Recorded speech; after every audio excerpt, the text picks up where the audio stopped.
हमें पता है कि अगर हमें किसी त्रिभुज की ऊंचाई और उसके आधार की लंबाई पता हो तो हम उसका क्षेत्रफल किस प्रकार निकाल सकते हैं।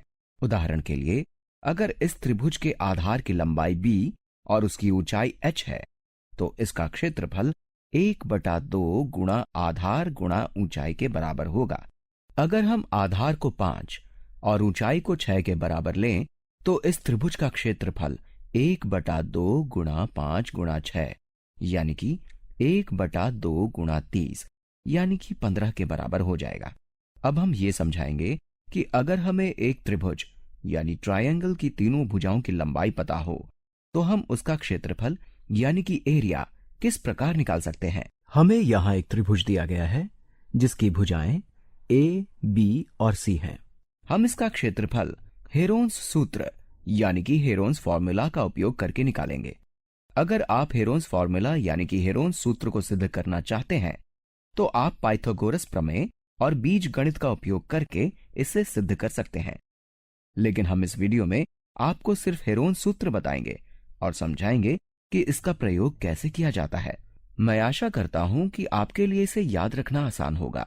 हेरोन्स सूत्र के अनुसार सबसे पहले हम s चर का मूल्य निकालेंगे।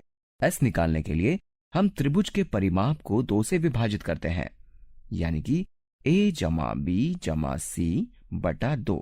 एक बार s निकालने के बाद हम इस त्रिभुज यानी कि ट्रायंगल का क्षेत्रफल यानी कि एरिया वर्गमूल s गुणा s घटा a गुणा s घटा b गुणा s घटा c के बराबर लिख सकते हैं और इसे हम हेरोन्स सूत्र यानी कि हेरोन्स फॉर्मूला कहते हैं। ये सूत्र पिछले सूत्र यानी कि 1/2 गुणा आधार गुणा ऊंचाई से थोड़ा चुनौतीपूर्ण है, इसलिए हम इसे 1-2 उदाहरण से समझते हैं। मान लीजिए मेरे पास एक त्रिभुज है जिसकी भुजाओं की लंबाई 9, 11 और 16 के बराबर है। चलिए हेरोन्स सूत्र के s से इस त्रिभुज का क्षेत्रफल निकालते हैं। सबसे पहले हम s निकालेंगे और s परिमाप बटा 2 के बराबर होता है, इसलिए यहां s हो जाएगा 9 जमा 11 जमा 16 बटा 2, यानी कि 9 जमा 11 होता है 20 जमा 16 होता है 36 और बटा 2 हो जाएगा 18।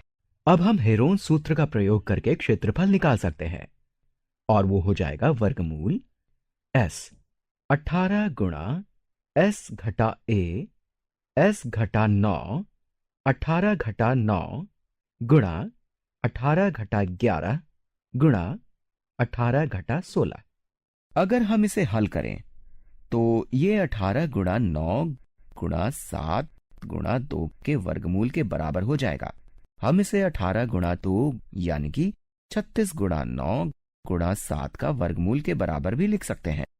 अब ये 36 का वर्गमूल गुणा 9 का वर्गमूल गुणा 7 का वर्गमूल के बराबर हो जाएगा।